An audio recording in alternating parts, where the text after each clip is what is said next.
Wonderful. Hi, everybody, and thank you so much for joining us for this session. My name is Julie Shen, and I will be moderating this session. I'm happy to be welcoming Sandy Hervieux and Katherine Hanz of McGill University Library. They will be presenting Support in All the Right Places, an Empathic Approach to Tenure.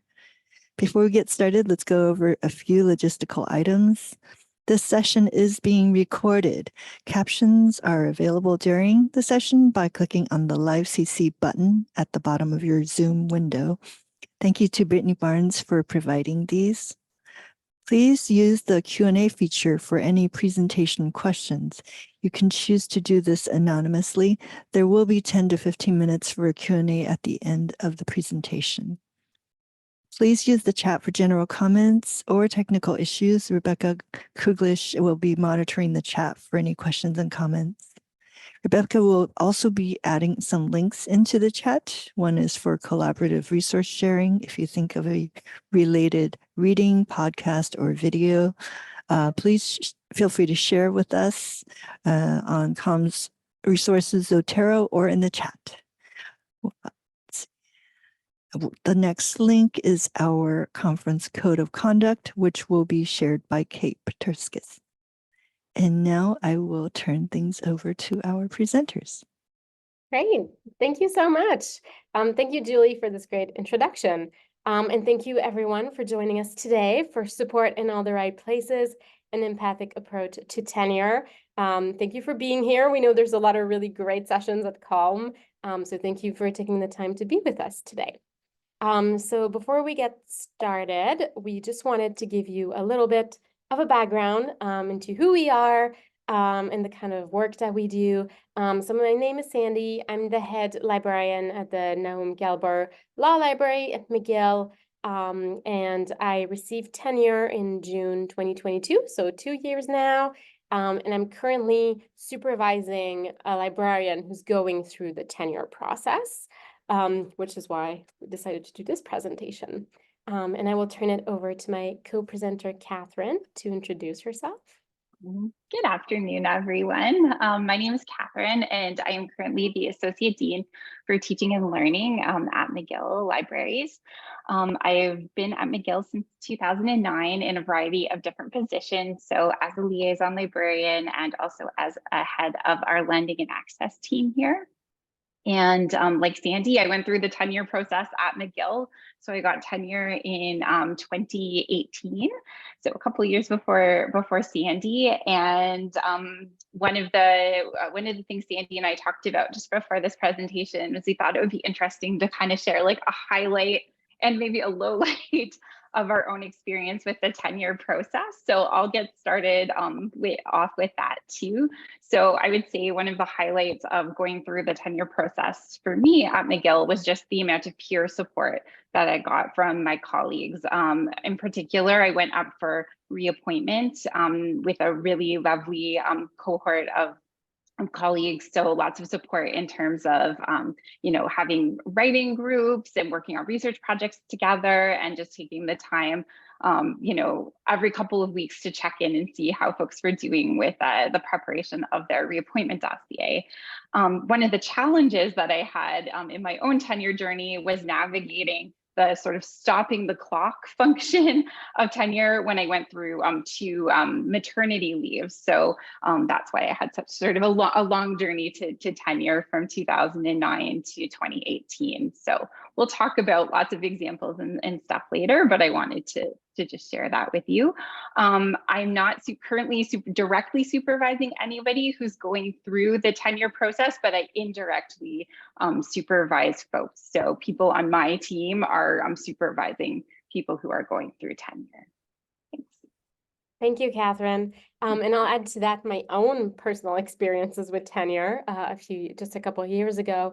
So I also found the peer support to be really good at McGill. Like people are really willing to share their dossiers with you so you have examples or read your stuff to make sure everyone understands. I also had a really supportive superior when I went through tenure who helped me and read my documentation, and he had been on the tenure committee before, but was no longer serving on it. So he could, kind of tell me things that were clear enough or not clear enough. What I personally found a little bit more challenging, apart from the self-imposed pressure that we put on ourselves going through that very real process, was that there's always, yes, you have the guidelines, and there is some space within those guidelines so that everyone can kind of go through in their own way. But sometimes that can cause like urban legends or rumors, or people saying, oh, you need this many article, or you need this, or I did this, so you need to do that, which was a little bit confusing at times, because you're like, okay, what do I actually need? But having that peer support really helped with that as well. So before we get started, we thought we would ask you, and you can put this in the chat, if librarians at your institution are eligible for tenure. So if you have a tenure process at your institution, and we'll kind of keep an eye on that. So a lot of people are saying yes, which I'm assuming you're probably self-selected and being here for this. Some people are saying that they're staff, but hopefully there's still, some people don't have tenure but have promotion. So hopefully some of this will still apply to you. And we should say too that even if you don't have a tenure process or a promotion, we're hoping that some of the things we talk about today are just overall helpful for people, right, throughout their careers, and can help them on their track to being a better librarian. Oh, and someone's saying that they're on reappointment right now, so good luck with that one. I remember those days. All right, that's really great. Thank you, everyone. So here's a brief overview of what we're going to look at today. So we'll start off with some broad benefits and challenges of tenure and why essentially we do this. Then we'll talk a little bit more about the McGill context, because tenure tends to be very different at a lot of institutions. So we'll give you some basic context so you understand where we're coming from. And then we'll delve a little bit deeper into the different levels of support. So we've already kind of mentioned our own personal examples, but we'll go more in depth as to what the literature says and what we've actually implemented here or hope to do. And then for the more visual learners, at the end, we'll have some timelines with interventions. So a timeline with that institutional support, with that supervisor support, with that peer support. So what does that look like throughout the tenure process that we'll tell you about today? And then we'll have time for questions.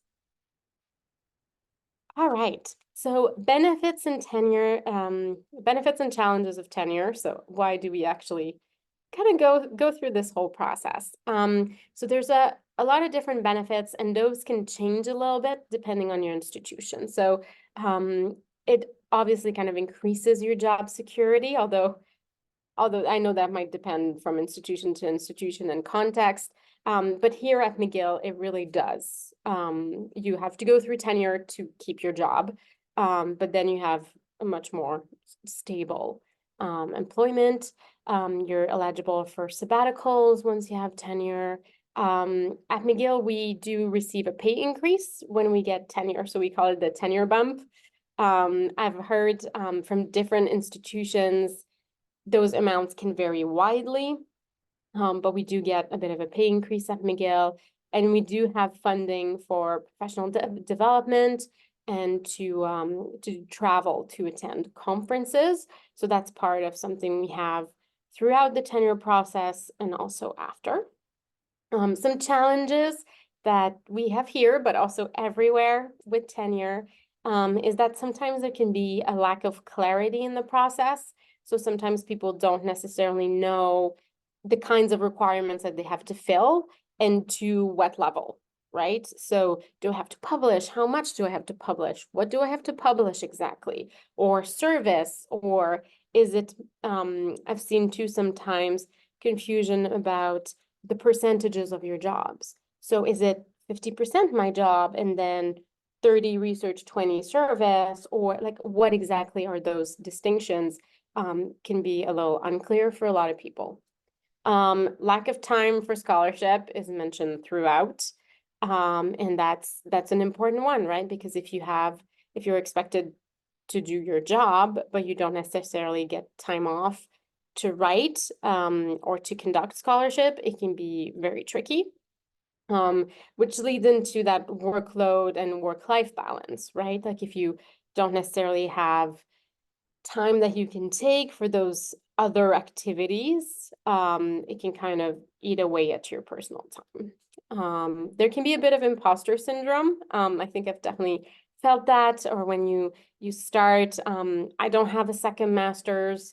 I wasn't really trained on research methods. I feel like I kind of learned through my colleagues who I work on project with, like, oh, you know how to do an interview, we'll work on a project together. But I think there is a mention of a lot of imposter syndrome in the literature because librarians don't necessarily know how to do research. There's also, or feel like they don't know how to do research, should I say. And there's also a bit of a lack of knowledge about the publishing process, like how that actually works, what that entails, what does that look like for librarians, which can be very different if you are a subject librarian and talk with your faculty members. Their process can be very different than ours. And also lack of funds, right? That's something that comes up. If you have to go to conferences, travel is ever more expensive. And sometimes those funds don't necessarily increase or we don't have access to them, can make the process a little bit tricky for people. So I will turn it over to Katherine for some more information about our McGill context. Great, thanks, Sandy.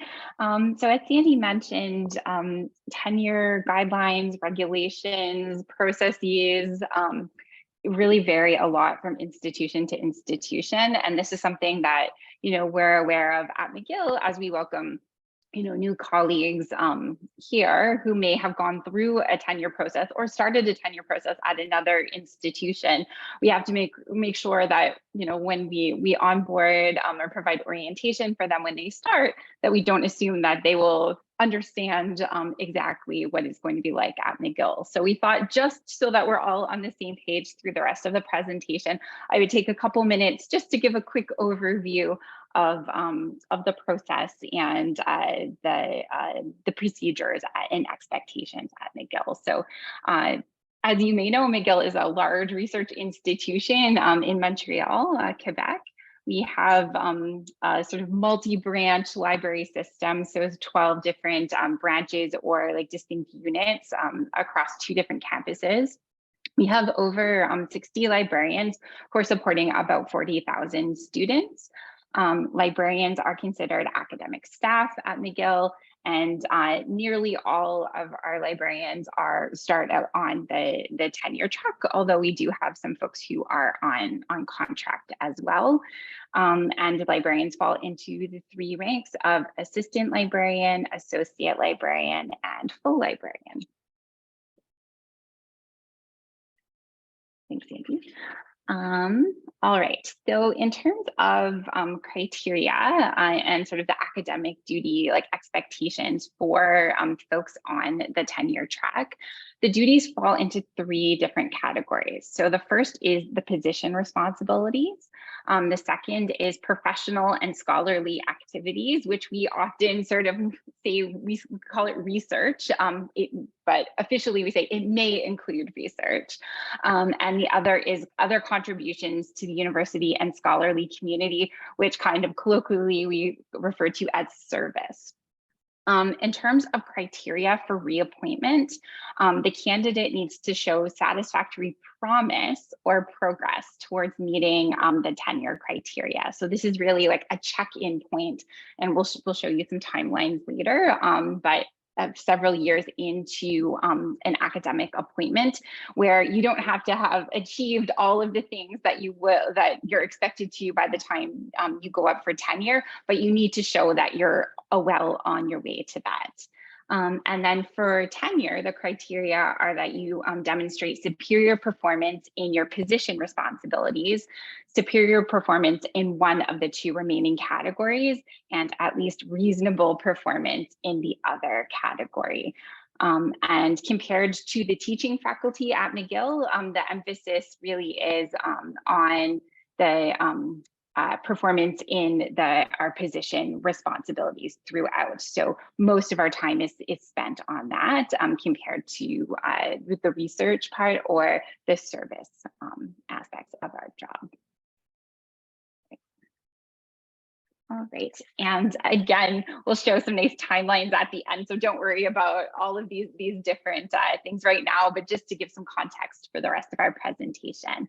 An assistant librarian is typically hired for a 3-year term when they start, and the reappointment process begins about a year prior to the end of their appointment. So the librarian will prepare a dossier containing the necessary information and documentation to establish that they have met the reappointment criteria. And again, that criteria is to show promise or progress towards tenure. There's a reappointment committee that's formed with members of the McGill University Libraries community, and they consider the case for reappointment and send a recommendation to the Dean of Libraries. And the Dean then submits her own recommendation to the Provost and the Executive VP Academic. So that's reappointment in a nutshell, and then tenure in a nutshell. So reappointment is a little bit more local, with the committee being a library committee that's looking at the dossier. And then when we go to tenure, it goes a little bit broader. So here it says an assistant librarian on a definite term tenure track appointment is considered for tenure no later than 6 years after the initial appointment. I will add in the caveat that librarians are given the option to sort of stop the tenure clock 2 times during the time that they start a tenure track position until tenure. So I am an example of that, where it was more than 6 years because I stopped the tenure clock 2 times for maternity leaves. So the librarian staff member then prepares a dossier, much like they do for reappointment. It's just a longer dossier and more robust.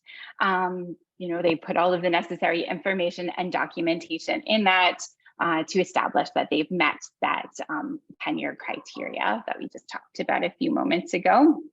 And the dossier is then reviewed by a library tenure committee, a university tenure committee, which includes folks from the library, but also folks from outside the library at McGill, and then also external evaluators. And the external evaluators look just at the what we call categories 2 and 3 of the tenure dossier. So that would be sort of the scholarship portion and also the service portion. So they don't review the sort of day-to-day work part of the dossier. And then finally, the University Tenure Committee provides a written recommendation to the president of the university.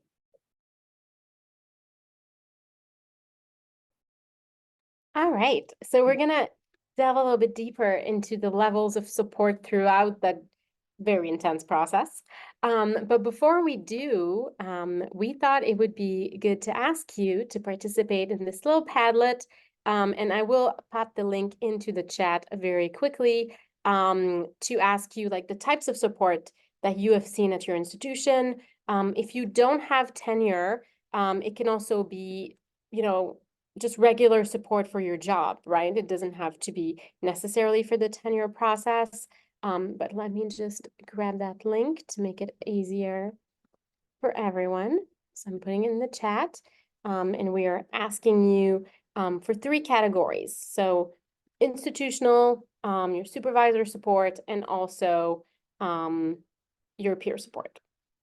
So we'll give you a few minutes to put that in there. And I can actually open and share it with people.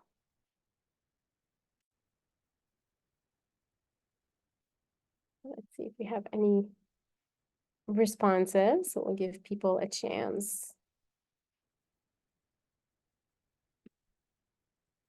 to share.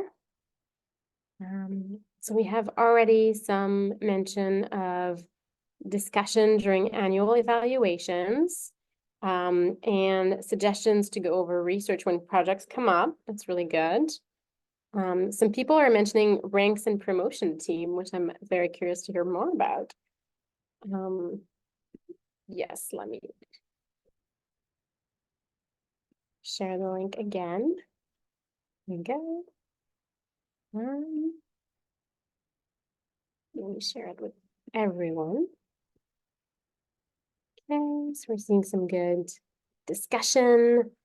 Workshops on how to prepare your tenure package. That's really good as well.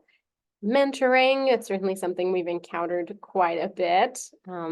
These are great. Ooh, facilitating focus time for dossier prep. I might steal that one for someone I know who's working on that right now.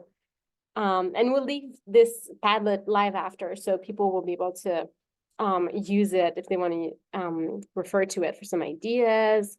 Sharing the tenure binder. I believe there used to be binders before I got to McGill. Now they're electronic, but I have heard about the physical binders. There were binders. Yeah. There were binders. Lots of sharing your dossier and mentorship, reviewing of dossiers as well, panels in terms of more institutional support, case chair support, some workshops. That's good. Recommendations, encouragement to document everything. Yes, you should see my spreadsheet. Great, these are really good examples. I'm glad people are encountering good support. Thank you, and keep sharing throughout too, so that people can use it as a resource. But we'll go back and share a little bit more about what we were planning to tell you about. Thank you, everyone, for these great ideas. And if we have time during the Q&A, maybe we can even go back and take a peek again. But it's wonderful, and some of the things that we've seen pop up are things that we're going to talk about as well. So yeah, thanks so much, and yeah, please continue to get as ideas come up. Yeah. Feel free to keep sharing. All right. So the first level of support that we're going to talk about is institutional support. And we saw some really great examples pop up already in the Padlet. So just like a very simple quote, but institutional support is necessary for tenure track faculty to climb the promotion ladder. It seems like a no-brainer. Of course, we need institutional support. But when Sandy and I sort of dove into the literature, we found that in many cases, less than half of librarian teams sort of feel supported at either the library level or at the university level. So it's definitely something that I think we all need to work on. And I think we probably all have examples from our own institutions where unfortunately that is the case. So we'll look at what we can do and how we can get better at doing that. So I'm going to just look at a few examples of how institutional support can kind of take shape. The first, again, seems like a no-brainer, but it's amazing how many examples there are of not having sort of clear policies and procedures that are well documented and that are well explained and understood by everybody. So at McGill, our Associate Provost for Equity and Academic Policy, her name is Angela Kimball, and she gave a really great presentation to a group that I was part of recently about the importance of kind of good governance and good policy and procedure making. And it's one of those things that I think we don't think about so much all of the time if we're surrounded by really clear, strong policies and procedures. But in the absence of those, things really start to fall apart. And it's really hard to make good, sound decisions if we don't have that in place. So, I mean, a prime example of that can be, well understood, well documented, and well thought through policies and regulations for the tenure process. And going along with that, we can have great policies, but if we're not communicating and folks are not aware of the policies and procedures, then that's not very helpful. So a recommendation from the literature and from our own experience too is to be really clear about what the guidelines are, to be really clear about what the expectations for tenure are right from the very beginning. And it could be as part of the hiring process. When you know, you have candidates come in for, you know, a longer like half day or full day, you know, interview before they're hired, it can be a really great opportunity to just talk about the expectations for tenure. And you don't want to overwhelm folks like right off the bat, but just so that they have a little bit of a sense of what they may be facing when they start at your institution. Providing formal ongoing feedback about progress is really important. I'll talk about this more a little bit later. There's a lot of debate about like how frequent that feedback should be. But in terms of formal feedback, we're thinking about things like an annual performance review, where you can sit down with a librarian that you're supervising and really provide that concrete feedback and make sure that they're meeting the marks where they need to go. You don't want them to be surprised when they get to reappointment or when they get to tenure if they're sort of struggling through that process. It shouldn't be something that catches them off guard, because there should be that very formal check-in point. And I mean, at McGill, we do that once a year with the annual performance review, but we'll talk a little bit more about feedback a little bit later too. Some folks mentioned information sessions. Absolutely, like information sessions that have, you know, a Q&A and mechanisms for follow-up to make sure that the procedures and policies are very clear for everyone, and you know, that there's a way to ask questions and get the information that you need if something isn't clear. And lots of folks mentioned things like funding, and Sandy mentioned that before too, as both like a challenge and, you know, like a benefit to the tenure track process. So if we have expectations for folks to, you know, develop professionally and also potentially to travel and give conference presentations, then having funding, you know, is important. Dedicated work time, and that can look different from institution to institution, but time for professional development, for scholarship, also for, you know, service opportunities as well. And having policies that encourage work-life balance. And that really does tie to, in some ways, to having that dedicated time to do all of the parts of your job and meet all of those different expectations. So just a few like more specifics about McGill. So here we do have something called the regulations relating to the employment of tenure track and tenured academic staff. So we sort of think about this as our guide in preparing, you know, a tenure dossier. Sometimes a large guide is not enough. And so in addition to that, we also have guidelines on criteria for tenure consideration. So this is where it gets a little bit more specific, and the guidelines are able to provide some specific examples, both of the types of things that folks may want to show in a tenure or reappointment dossier, but also with recommendations for how they might want to show that, how they might want to show impact. So just to give a little bit more guidance.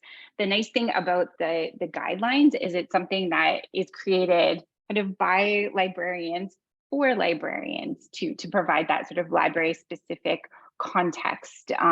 And it's something that is done or has been done in the past. The guidelines were created by a committee and then also reviewed and approved by the Library Council, which is the group of all of the librarians at McGill. So we mentioned before the importance of having meetings about tenure. So we do have, like, there's an annual meeting that's held obviously every year. It's annual by the Associate Provost for Equity in Academic Policy. And then there's also meetings that happen too at a library level that can be a bit more specific, because the one thing about this annual meeting, it's about tenure for everybody. So it's including the teaching faculty as well. So feedback that, you know, Sandy and I have heard over the years is often this meeting is a little bit like, it's good to get sort of the the broad strokes, but it's not always super relevant to librarians. A lot of the examples that come up and a lot of the questions that are discussed are related to teaching faculty. So it's important to have kind of another level of information session as well that's very relevant to librarians. At McGill, for funding support, we have what we call our professional development fund, which comes from the university. And so we can use that for memberships in associations and also for travel. You can use it for some tech support or technology as well. There's also travel funds, which you can use to travel to conferences or for professional development learning opportunities. And then we also have a continuing education fund, and there's a committee that reviews applications for that. And I mentioned before, one sort of mechanism for formal check-in on a regular basis is an annual performance review. So that's something that we do at McGill. All right, and challenges related to these things. So in terms of financial support, budget cuts are something that are very much on our mind these days at McGill, and I'm sure in many other institutions for a variety of reasons. And that can make it really tricky if you're kind of counting on a particular amount of financial support and something changes, there's a budget cut, and perhaps you're not able to access the funding that you were hoping to access. Unfortunately, what happens in a lot of institutions is the expectations for tenure and reappointment kind of stay the same, even if the reality around funding and budget is not the same. And that's something that throughout the literature review that Sandy and I did, we found a number of cases of that too. So that can be something that's a little bit difficult. And when we talk about supervisor support later, it can be something that, you as a supervisor could have a conversation with your librarians about how to navigate some of those challenges.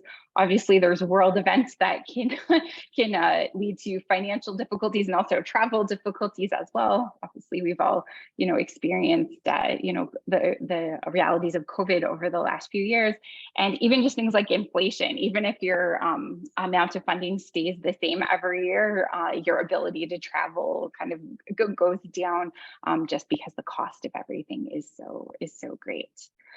A lot of institutions do have very dedicated time or sort of work release time to work on things like scholarship. Even the institutions that have that, some folks find it difficult. So sometimes it's just really impossible, even though you technically are allowed to take a certain amount of days or hours off to do that piece of your job. You may have a hard time sort of slotting that into your busy schedule. Sometimes there's a really lengthy processes or procedures just to apply to get that release time too. So that can be a barrier for getting it. Just like forget about this. I don't have time to go through this process. It's faster for me to just not bother applying. And then sometimes it can be applied inconsistently, even if there is a policy in place. The policies and procedures around tenure can sometimes be ambiguous, and they might, as I mentioned before, not always reflect the reality for librarians, which is where having some of that supporting documentation or context-specific documentation to go along with a set of sort of larger university regulations related to tenure can be really helpful.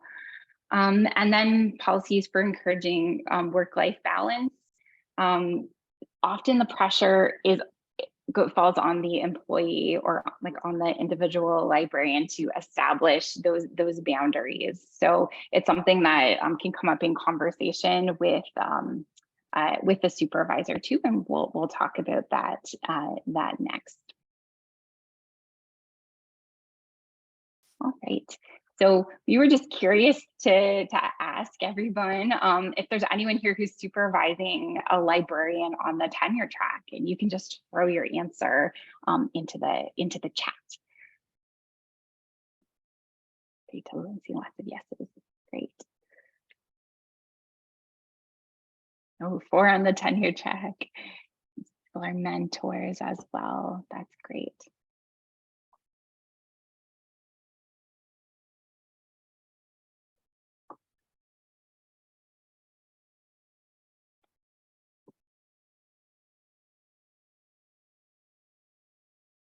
Oh, some people will be soon. Wonderful. All right, well, I think we'll move on to talk about supervisory support. Feel free if you haven't had a chance, if you still want to like add stuff into the chat. It's always interesting to see like who's in the audience and how this might relate to you. So it's not a surprise that the role of a supervisor is really key for many things with our employees and our team members. But I mean, especially a process that can be as intimidating and stressful and confusing as the tenure process. So for those of you who don't have tenure in your institutions, I'm hoping that some of this will still be relevant in terms of thinking about how to be a wonderful supervisor. And after we talk about supervisor support, Sandy's going to talk about peer support as well. So even if you're not someone who is currently supervising someone through the tenure process, there should be lots of suggestions and things you can do as a peer member as well. So just to quote you, I'm sure have heard before, employees don't quit their companies, they quit their boss. That supervisor relationship is so important and really can have an immense impact on workplace morale, on the success of employees, and on retention. And I think when we're thinking in this case about retention, we are thinking also about the ability of someone to succeed with a reappointment and the tenure process. So an effective supervisor can help librarians by providing feedback, first of all, and we talked a little bit about that already with the annual performance review, but the research suggests that that is not enough. Doing obviously a check-in once a year in a formal way is really not enough for providing feedback to your librarians. There's not really necessarily an exact right frequency because it depends on you as a supervisor. It depends on the person that you're supervising, their level of experience and their needs. Some recommendations are once a month, bi-weekly. It could be every other month, sort of depending on where they are in that tenure process and how things are going. It can be helpful to start more frequently, and then if things are going well, to you can pull back a little bit on the frequency too.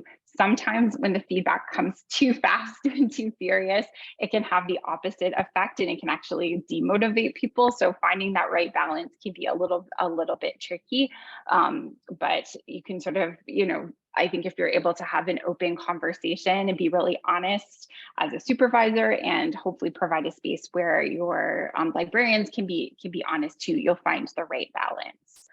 Listening attentively is really key in this in terms of finding that balance for feedback, but also creating that space where your team members feel like they can share things that might be difficult or uncomfortable, and that they feel like they can share something that maybe they're not confident about, so that they can raise their hand and say, actually, like, I don't know how to get started with my research.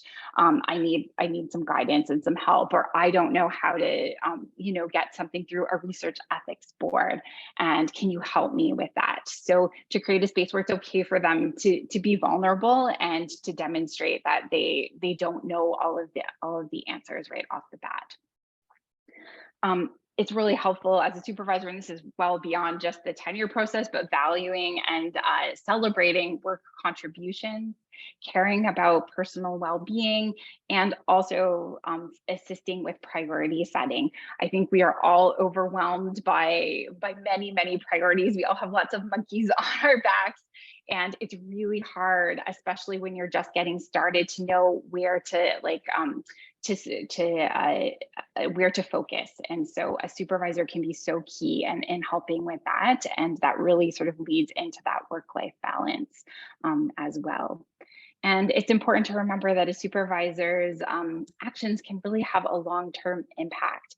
So a single incident, either positive or negative, can actually influence an employee's morale for years to come.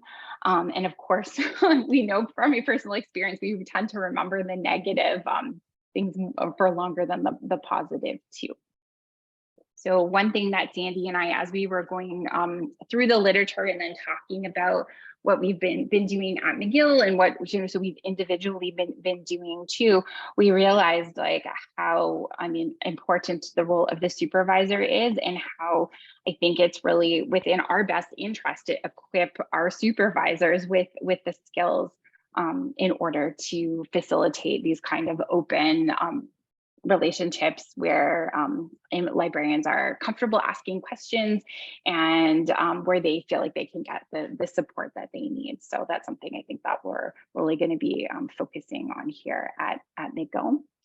So just in terms of a little bit more in terms of how the supervisory support can take shape.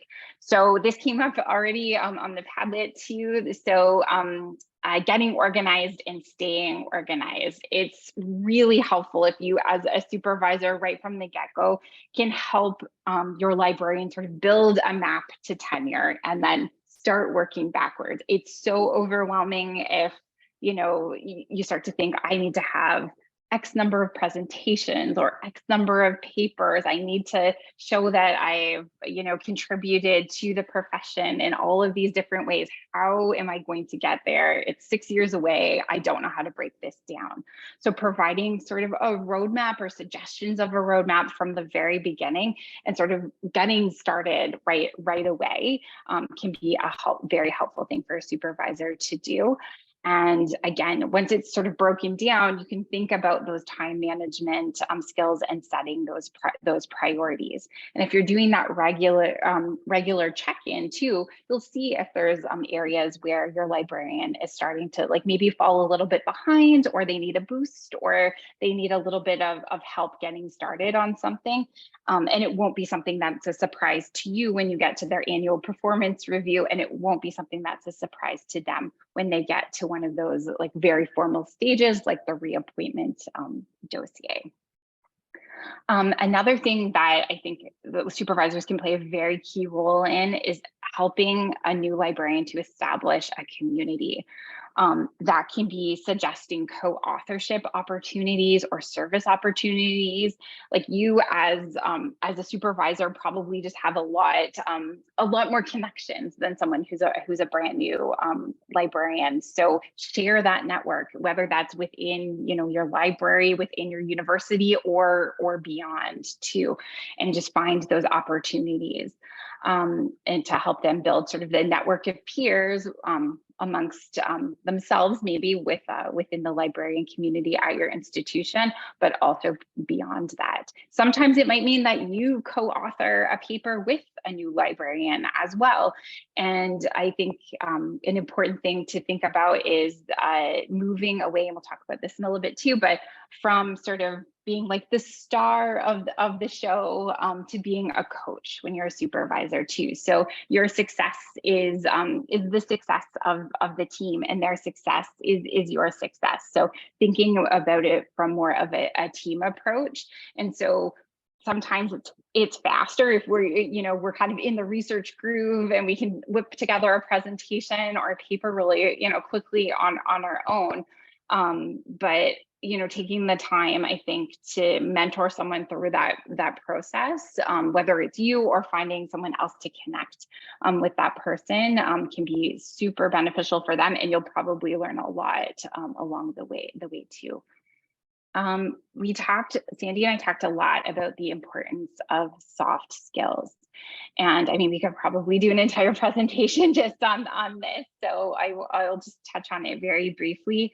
But again, coming back to that ability to listen very actively with empathy and without judgment. So someone is, having trouble with an aspect of their job. What can you do? What can you do to help? And what can you do to just make them not feel concerned or worried about sharing some of their own concerns and worries too, to know that it's a safe space. And again, establishing that coaching relationship. What can you do to kind of help them succeed? And when you're providing feedback to them too, make sure that it's, you know, feedback that's kind and that's, you know, sort of future like oriented. You don't need to dwell on mistakes or, you know, things from the past, but how can the feedback help folks move forward? And then this is a really hard thing to do. But hopefully if you've established an open dialogue with your librarians, you're able to do it more easily, is just to identify when an employee is struggling and to try to come up with a plan for intervention. And that could be, the plan for intervention could be, you know, getting them connected with other peers. It could be, you know, finding opportunities for research or scholarship. It could be working on a project with them together. So it could take many different forms. All Over right. to Sandy. Thank you, Katherine. So switching gears a little bit to talk about peer support, and you had a lot of really great examples in the Padlet. I think one that came up a lot and that we're going to mention a lot here is mentorship, whether it be formal or informal. So at the library at McGill, so we do have kind of a formal mentorship program, formal in the sense that people volunteer to be mentors. There is a mentorship committee who can help pair people or approach a mentor on behalf of a mentee, or just listen. There's different ways people can contact the mentors. They can go through the committee. They can directly contact them if they're comfortable. But we do have kind of a formalized peer support in that mentorship group, which has been in place for the last year. There was already a lot of more informal mentorship happening before that, but that mentorship committee officially started last year and was very successful. So there were a lot of matches and a lot of really great work between people. Something that people have also been doing kind of on their own, which I personally find really great to see, is that different cohorts, so people who are going up for reappointment at the same time or tenure at the same time, we might think that people would get maybe competitive or be like, oh, they're going to compare me to this person, which is really not how the process is done at McGill. It's very much like they look at your dossier and then they look at the other person's dossier. There's no comparison between people going at the same time. But still, what people have done is by themselves decided to group their little cohorts and have meetings. So sometimes they'll have kind of writing meetings when their reappointment dossier is due. I know one deadline is in the summer, for example. But sometimes they also just have like check-in meetings to see like, how are things going? How's your scholarship? How's your service? And that's something that people very much kind of took and made their own. So it really depends on the cohort and how often they meet. But it's certainly something I've seen with my librarians, which I think is really great that they've formed this kind of support network of people going up at the same time. Sometimes they have chocolate when they're writing together. So they kind of form this like very close support, which is great. There's also a lot of sharing of documents, a lot of dossier examples, right? Like if you're, say, a subject librarians and you want to see how other subject librarians do it, a lot of like CV examples, like how do people prepare for that? Also annual reports, right? Because we do get a form to fill out, but people can do it pretty much however they want, right? Because it's essentially category 1, category 2, category 3, and then you can fill it up however you want. So sometimes people find it helpful to find ways to show their impact of what they're doing. There's also a lot of templates going around. I know I have a very intense Excel spreadsheet that I share with people on how to keep track of your different categories of work, so that when you get, 5 years down the line, you can just open your spreadsheets and tabulate all the student consults you've had, or all the workshops you've taught, all the papers you've published or presentations you've given, So it makes it a lot easier for people. So there's a lot of like that informal sharing of documents. There's a lot of research partnerships that come out of this as well. I know when I started as a librarian, I was sharing an office, and my office mate told me, she's like, "Oh, you're on the virtual reference committee too. You're also interested in this. I'm thinking of this research project. Do you want to do it with me?" So I had someone who had already published, who knew how the process worked, that could kind of help me write an article. Okay, and we submit it for publication. Like, how does that work? How do the different steps work? And that was tremendously helpful. And I remember it gave me a lot of confidence just with my writing, because I wasn't used to writing academic articles and using that kind of voice. And I was like, "Oh, I'm not sure." And she was like, "No, your writing's great. Don't worry about it." So that was tremendously helpful. We also have, so we have, as Katherine mentioned, the more formal tenure information session that's given by the university, but the librarians kind of band together. I'm organizing it this year and offer an information panel. So we'll have a few slides, but people will speak, people who have had tenure for a while or have very often served on the committees but are no longer on it, will give like very, real examples of what does that look like. So what does your category 2 look like? What does your 3 look like? Like, what can that potentially look like? What are things to watch out for? Those sorts of things. We also have like brown bag lunches where people talk about different experiences that they've had at conferences or sabbaticals, and writing retreats. So people can get together in a quiet environment, have some snacks, and then just get some writing done. Quickly, so in the literature at other institutions, we've also encountered a lot of mentorship. I think librarianship by itself seems to be very good at mentorship, so good for us.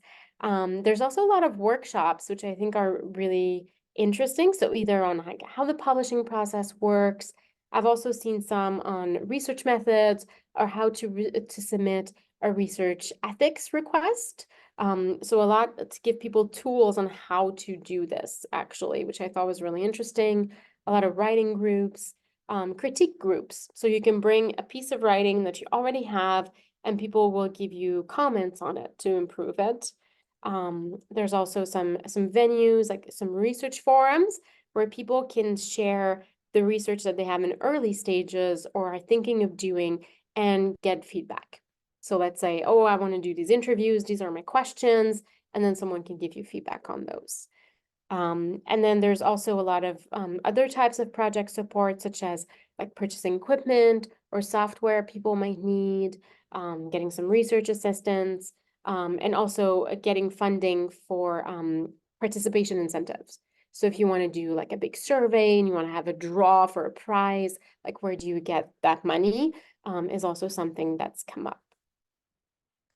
And to give you a sense of like, how do all these 3 types of support kind of come together during the process, we've created these timelines. If you're more visual like me, it can be very helpful. So first off, we have the institutional timeline. So we have our tenure timeline. So from when the librarian's hired to when reappointment happens at 3 years, usually the dossier will be due at 2.5 years. And then the actual tenure dossier will be due at 5 years, because the process happens in your 6th year, and then you get tenure. So we can see all the different kind of institutional deadlines. So ideally, the librarian has to be informed of the requirements within 60 days of their start date. And then every year you'll have that annual report that Katherine mentioned. When you get reappointed, hopefully, you get a report from the committee saying, you get reappointed, here are the things you did really well. And then at tenure, it's a little bit different because there's more kind of reports. So you get a report from the library tenure committee in January of that year. The dossier is due in September, so quite a while later. Then you get a report from the university tenure committee, and then once that's sent to the provost, you get the official letter from the Board of Governors in May. So it's from September to May that you have to wait to make sure that you get tenure. So, and then you can go for full librarian if you so desire. You are not obligated to. So if we layer on the supervisor support, we can see a lot of the things we've already mentioned, right? Like help establishing priorities at the beginning, conversations at APR, and then continuous check-ins. They can also help review your dossier if you want them to. They can help you like say, oh, you missed these things that were really important. And also really help. A lot of what we talk about, Katherine and I, is helping like facilitate opportunities for librarians. So helping them connect with their peers so that they can do like research or work projects and so on and so forth. I'm at a kind of small library. We're kind of a little bit removed. We're upper campus. So there's only 3 of us here. So trying to get that librarian out to make connections and work with other librarians was really important to me. So helping facilitates those opportunities. And as we can see, that supervisor support is also throughout that tenure process. And then quickly, so we have time for questions, you can see the peer support layered on as well, where we have like really, like people can pick a mentor throughout their process. And then you can have help with writing your dossier or reviewing it, getting examples, forming those research partnerships as well. So as you can see, really all types of supports important throughout. All right, and I won't linger too long on the conclusion, so I'll just maybe make a quick mention that career support should not stop once a librarian achieves tenure. And there's actually some pretty interesting articles that talk about that too, how sometimes we're so focused on the support up to the tenure process, and then we kind of forget about our mid-librarian colleagues too. So that's like definitely an area for potentially future research and things for us to think about in terms of supporting our colleagues. But maybe in the interest of time, we'll just jump right into a Q&A. Thank you so much, Katherine and Sandy.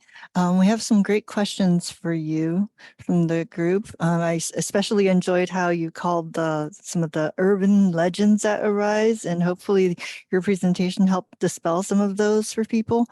But we have several questions that kind of go along the lines of slipping through the cracks, whether it's pre-tenure or post-tenure. How do you help people who are not meeting expectations, pre-tenure and versus post-tenure? So Sandy, I'm happy to start, and then if you want to jump in. So I think it's those again, the layering of the 3 levels of support that can help to prevent people from slipping through the cracks, like having those clear guidelines, having a supervisor who can sort of help to translate that a little bit into an individual librarian's context, and then just be constantly sort of in contact with that individual. And then also having that peer group and the levels of peer support. And I think a lot of the supervisor role is really, really key in that too, in terms of, helping to kind of bolster the relationship, I think, with the peers and all of those supports that are available, and then also making sure that sort of those official timelines and guidelines and stuff are all understood and respected. Sandy, do you want to add anything? I would say too that as a supervisor, it's important to be honest and maybe have difficult conversations. Because I've definitely I've seen colleagues who, maybe have had a harder time of it, which could have been avoided if someone had sat them down and said, listen, we really need to work on this area. Obviously, don't lead with you're never going to get tenure. That's not helpful for anyone. But I think just, having maybe that tougher conversation of hey, we need to make sure that we shore up this area a little bit more so that you can go through without any issues, I think is also really important. Yeah, that's a really good point. I think it's better to have a difficult conversation at an annual performance review than it is to have a difficult conversation at reappointment or at tenure. I think you might have time for one more question. Okay. Any thoughts on how to address a tenure track peer group that veers from supportive cohort to echo chamber?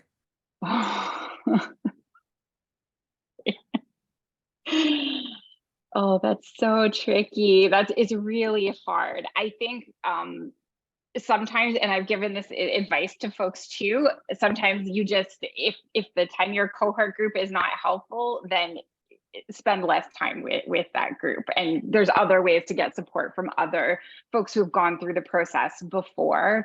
But if it's not, it's not helping you to sit down with that group and, write together and talk through the process, if it's causing more stress, and I've seen people do this, they just kind of, remove themselves from those elective, like sort of hangout situations. And I think a piece of advice that was given to me and that I give other people is that, before you submit, we always recommend to people to have other people read it, right? For feedback and make sure you're clear and that they understand what you're doing. It's really helpful to get someone who is not in your area to read it. Like someone who, let's say you're a liaison librarian, or I have read one from my colleague who's in tech services. Her dossier completely different from mine, but I could understand everything I was reading, and she was making sure that everything was very clear and impactful. So making sure that someone who does not intrinsically understand what you do reads it is really helpful and keeps you from that echo chamber, maybe feeling a little bit. We are now 1 minute over time, folks, and let's give a nice round of applause to our wonderful presenters. And there's one more person that had a question about how to set up the peer-reviewed guidelines to account for different types of librarian work. If they can reach out to you directly, would that be all right? Absolutely, yeah. Okay, so they can use your contact information on SCED. Okay, wonderful. And I'm going to put the feedback survey so you can give our presenters formal feedback. And that link is now in the chat, and it's also on SCED. But thank you so much for that wonderful presentation. And I hope everybody has a good rest of your conference.